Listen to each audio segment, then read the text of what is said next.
எப்பொழுதுமே நாம் எப்படி சொல்லுவோம்னா, தமிழ்நாட்டில் கேட்காத விஷயங்கள்லாம் கடந்த 3 ஆண்டுகளாக கேட்க ஆரம்பித்திருக்கின்றோம். அதாவது கேங் ரேப், நிர்பயா போன்ற ஒரு கேங் ரேப்பை முதல்ல கேள்விப்பட்டோம். பட்டி தொட்டி கிராமத்துல எல்லாம் பாலியல் வன்கொடுமையை கேள்விப்பட ஆரம்பித்தோம். அண்ணா பல்கலைக்கழகம் போன்ற சென்னையில் மோஸ்ட் செக்யூரான ஒரு ஸ்பேஸ், இன்னைக்கு சென்னையில் பாதுகாப்பு இருக்கக்கூடிய ஒரு இடம் அப்படின்னா அண்ணா பல்கலைக்கழகம் நம்ம சொல்கிறோம். இன்னைக்கு அண்ணா பல்கலைக்கழகத்தில் நேற்று இரவு 24ஆம் தேதி இரவு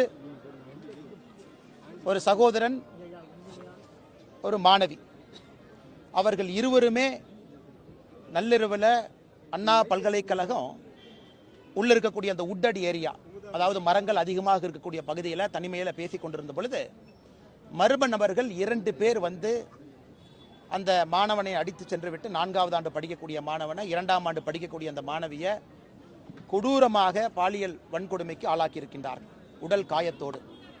தமிழ்நாட்டில் இதுவரை நம்ம கேட்காதிருந்த எல்லா விஷயத்தையும் கேட்க ஆரம்பித்திருக்கின்றோம்னா என்ன அர்த்தங்க? ரத்தம் கொதிக்கிறது. ஒரு மாணவிக்கு தமிழ்நாட்டினுடைய தலைநகரத்தில் மைய புள்ளியில் அண்ணா பல்கலைக்கழக வளாகத்திற்குள்ள இது நடக்குதுன்னா சாதாரண நம்முடைய குழந்தைகளுடைய நிலைமையை நினைச்சு பாருங்க.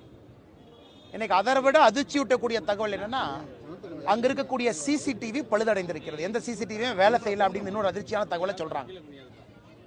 மழை பெஞ்சனால அருந்திருக்கிறது. ஆரம்பகால தடவியல் தேவையான இன்வெஸ்டிகேஷன் என்ன பண்ணணுமோ அதற்கே தடையா இருக்கணும். ஆனால் பாரதிய ஜனதா கட்சி இதை வன்மையாக, தமிழக அரசை மிக வன்மையாக, ஸ்ட்ராங்கஸ்ட் பாசிபிள் லாங்குவேஜில் நாங்கள் கண்டிக்கிறோம். முதலமைச்சர் அவர்கள் உறங்கிக் கொண்டிருக்கின்றார்களா? காவல்துறையை கையில் வச்சிருக்கிறாங்க. ஒரு குற்றமும் அடுத்து நடக்கக்கூடிய குற்றத்தை பார்க்கும் பொழுது முன்னால் நடந்த குற்றம் அதிர்ச்சி அளிப்பதா இல்லை. இந்த குற்றத்தை பார்க்கும் பொழுது இதற்கு முன்பு அதிர்ச்சி அளிச்சது அதிர்ச்சி இல்லை.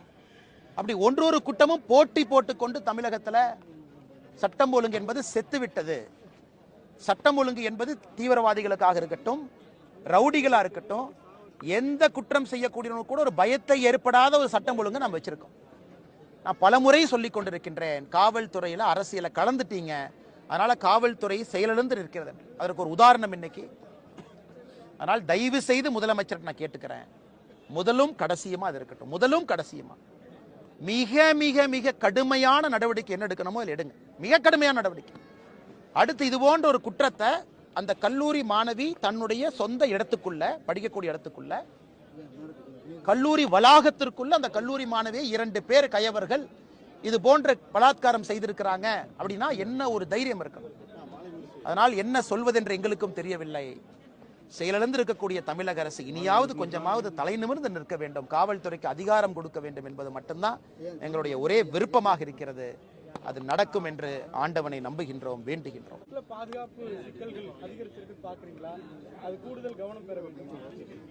ஆனா நீங்க இன்னைக்கு பார்த்திருப்பீங்க, இந்தியாவை பொறுத்தவரை நேற்று புதிய ஆளுநர்களை மத்திய அரசு நியமனம் செஞ்சிருக்கிறாங்க. பல்லா அவர்கள் இந்தியாவுடைய உள்துறை செயலாளராக 5 ஆண்டுகள் இருந்தவங்க, இன்னைக்கு மணிப்பூருக்கு போறாங்க. வி.கே. சிங் அவர்கள் முன்னாள் ராணுவ தளபதி, அமைச்சராக இருந்தவங்க, மிசோராமுக்கு போறாங்க. ஸோ இந்தியாவை பொறுத்தவரை முக்கியமான இடத்திற்கு பாதுகாப்பு சம்பந்தப்பட்ட பாதுகாப்பு துறையில் இருந்த உயரதிகாரிகள் இன்னைக்கு ஆளுநராக செல்றதை பார்க்கிறோம். தமிழ்நாட்டுக்கும் அதே போல டெபுட்டி NSAவாக ஐபியில் நீண்ட காலம் பணியில் இருந்த ஆளுநர் RN ரவி அவர்கள் இங்கே வந்திருக்கிறாங்க. நிச்சயமா 35 ஆண்டுகள் காவல்துறையில் இருந்திருக்கிறாங்க, ஐபியில் இருந்திருக்கிறாங்க. அவருடைய பார்வை கொஞ்சம் வித்தியாசமா இருக்கும். Is not a political governor, ஒரு அரசியல்வாதியாக இருந்த ஆளுநராக வரல, இஸ் அ டெக்னிக்கல் எக்ஸ்பர்ட். அதனால் நிச்சயமாக அவருக்கு ஒரு பார்வை இருக்கத்தான் செய்யும் என்பது என்னுடைய நம்பிக்கை. நான் ஆளுநர் இதை பற்றி பேசலீங்கன்னா அவரும் இதை பற்றி என்கிட்ட சொல்லலை. அதனால் ஆளுநர் அவரை பொறுத்தவரை அவருடைய கோணத்தில் என்ன பார்க்குறாங்க? தமிழ்நாட்டை பொறுத்த வரைக்கும் ஒரு பக்கம் சைனாவுடைய அச்சுறுத்தல் இருக்குது. காரணம், இலங்கையில் வந்திருக்கக்கூடிய அரசு, அங்கே சைனா ஏற்படுத்திருக்கக்கூடிய ப்ராஜெக்ட்ஸ் ஒரு பக்கம், ஏன்னா கடல் பகுதியிலேருந்து 21 நாட்டிக்கல் மைலில் இருக்குது. இன்னொரு பக்கம் பார்த்தீங்கன்னா கடலோர பகுதி தமிழ்நாட்டில் எந்த அளவுக்கு பிரச்சனை இருக்குது பார்க்குறோம். ISIS சித்தாந்தம் பரவி இருப்பதை பார்க்குறோம், தீவிரவாத சித்தாந்தம்.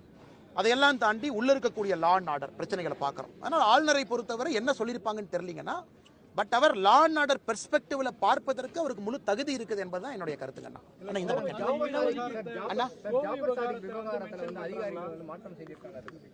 ஆனா இது வந்து நிறைய மர்ம முடிச்சுகளுங்கண்ணா. நீதிபதி அவர்கள் ஒருவர் நான் விசாரிக்க மாட்டேன் என்று வெளியே போயிருக்கிறாங்க. அந்த வழக்கில் இருந்த அதிகாரிகள் இன்னைக்கு மாற்றம் செய்யப்பட்டிருக்கின்றார்கள். அதை விசாரித்த ஒரு அதிகாரி கைது செய்யப்பட்டு சிறையில் இருக்காங்க. அதுவும் அண்ணனுக்கு தெரியும் நினைக்கிறேன். அதனால ஏகப்பட்ட மர்ம முடிச்சுக்கள்.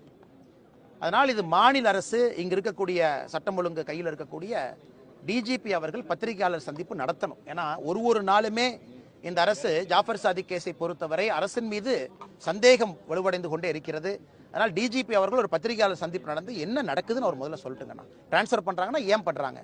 சம்பந்தப்பட்ட அதிகாரி ஒருத்தர் சிறையில் இருக்கார் இன்னைக்கு, ஒரு சப் இன்ஸ்பெக்டர் ஏன் இருக்கிறாங்க? டெப்டேஷனில் போன ஒரு சப் இன்ஸ்பெக்டர், அதிகாரிகள், அதையெல்லாம் டிஜிபி அவர்கள் விளக்கம் கொடுக்க வேண்டும் என்பது எங்களுடைய எதிர்பார்ப்புங்கண்ணா.